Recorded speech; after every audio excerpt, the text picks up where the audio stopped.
Each experience you have is a thread in the tapestry of your life. Individually, we may not understand the purpose of each experience, but when we look back at the whole picture, all of the threads form a radiant tapestry of such beauty and richness. Hey, beautiful soul, I have a stunning design for you today named Arazzo by Monica Wesley. Arazzo is the Italian word for tapestry, and this design is meant to mimic the look of beautiful woven fabric. As you knit this, I hope you remember that you are a part of the tapestry of life. Your life has meaning and purpose. Know that the ripples of your actions reach farther than you could ever imagine. This pattern combines repeated sections of seed stitch, woven stitch, and mosaic knitting, which all combine to create a beautifully textured shawl. So you do have some options with this pattern. I think this center mosaic section is so gorgeous that you could turn just this into a blanket or even use that for the entire shawl. Another option would be to seam up the edges of this shawl and wear it as a shrug. So Monica does give instructions in the pattern on how to alter the length and the width if you do want to make any changes. So in addition to this gobsmackingly beautiful center mosaic section, there are also other mosaic sections on the sides which resemble little intertwining ropes, which again is reminiscent of a priceless ancient tapestry. To make this shawl, you're going to need 5 contrasting colors, and we opted to use our luscious hand-dyed Buttery Sport yarn. It's 100% Superwash Merino Wool, and it's super squishy and lusciously soft. And I would love to give away one of the roasted hue sets used to make this shawl. So to enter, just make sure you're subscribed to our YouTube channel and comment below letting me know if you have ever done mosaic knitting before. You can download this beautiful pattern and get the yarn at expressionfiberarts.com. While you're there, go ahead and sign up for email updates and we will send you weekly free knit and crochet patterns. So I thought it would be fun to walk you through a few of the techniques that you're going to need to know in order to work this pattern. We're going to start with a knitted cast on. To work a knitted cast on, it's super simple. Let's go ahead and begin with a slip knot and go ahead and pop that onto your needle. Then grab your right needle,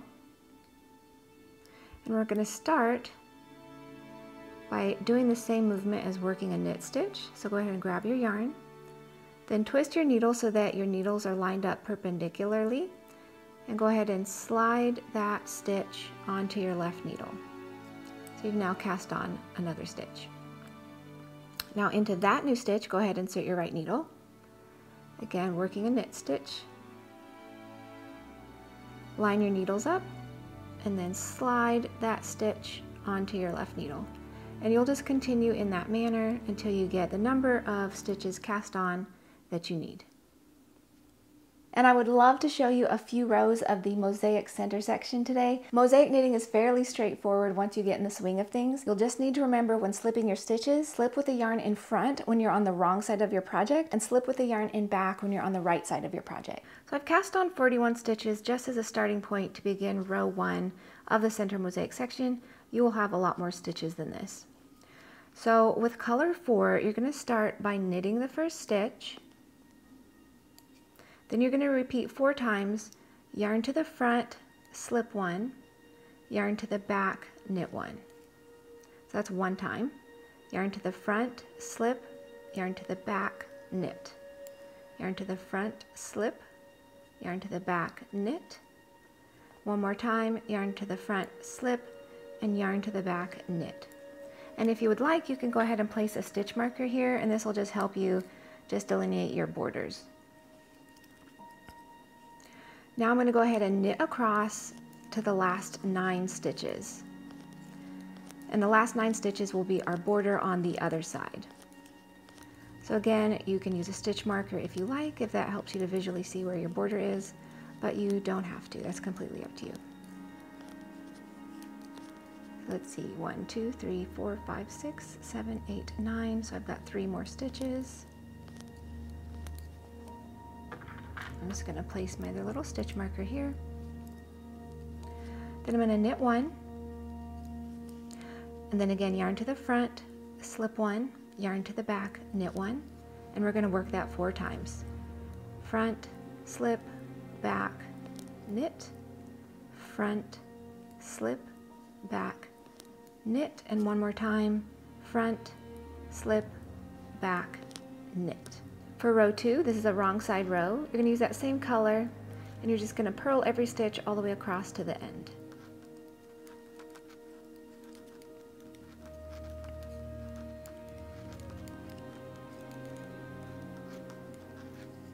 For row 3, we're going to pick up color 5, and we're going to start by knitting 2 stitches. 1 and 2. Now bring your yarn to the front, slip 1, yarn to the back, knit 1, front, slip, back, knit, one more time, front, slip, back, and knit. Then go ahead and knit 1. Let me move my stitch marker over. Now knit 1, and then you're going to repeat across, knit 1, slip 1. So we're on a right side row, so our slips are going to stay in the back. So go ahead and slip 1 with the yarn in back, then knit 3, 1, 2, 3, slip 3, leaving the yarn in the back, slip 2, 3, knit 5, 1, 2, 3, 4, 5, slip 3, 1, 2, 3, and knit 3, 1, 2, 3, and then slip 1, and you're going to repeat that all the way across until you have 11 stitches left. Then you'll finish with a knit 2, slide your stitch marker, knit 2, and then 3 times you'll repeat yarn to the front, slip, yarn to the back, knit, front, slip, back, knit, front, slip, back, knit, and then finish with a knit 1. For row 4, we're going to continue with the same color. We're going to start by purling 9. 1, 2, 3, 4, 5, 6, 7, 8, and 9, and go ahead and slip your stitch marker. Now purl 2, 1, 2. Then you're going to repeat across, slip 1.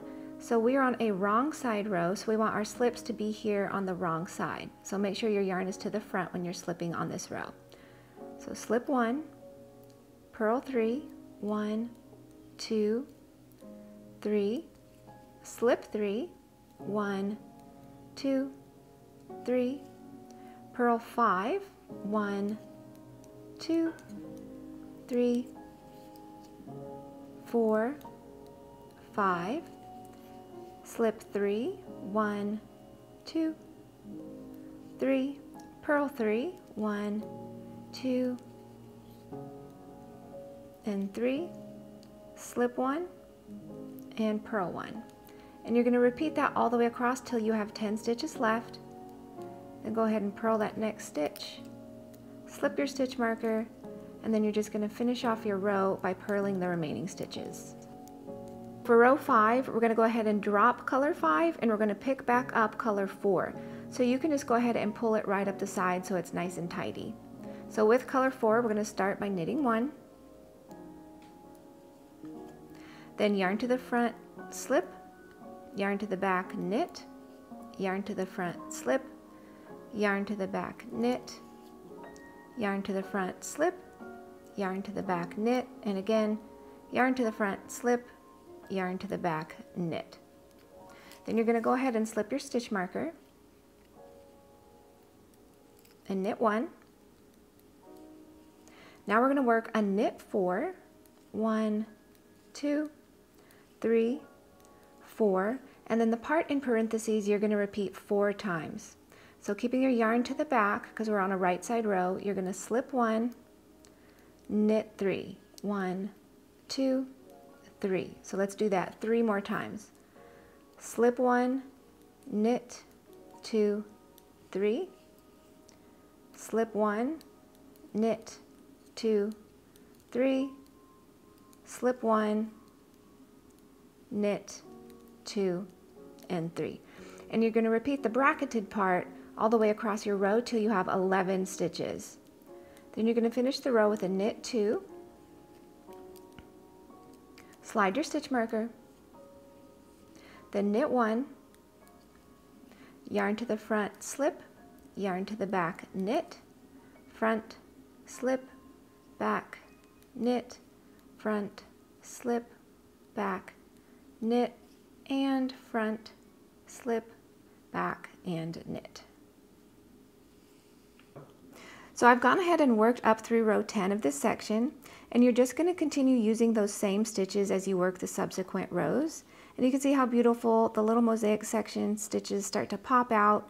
And then we have our gorgeous woven stitch here on our border. So hopefully that was helpful for you in getting started with that Center Mosaic section. And if you would love more videos and patterns that use mosaic knitting, you can check these out. And another quick thing with this project, I do recommend when working with high contrast colors like this, that you steam block instead of wet block. So to do that, just pin it into the shape you desire and blast with the steam from your iron or a steamer to set the stitches. Thank you so much for watching, my friend. If you have watched this far, I know that you were meant to be here today. Be kind to yourself today, take lots of deep breaths, and trust in the process of life. Your life experiences add to the whole, and all combined create a beautiful tapestry. I appreciate you being here today, and I will see you next week with another pattern. Bye-bye!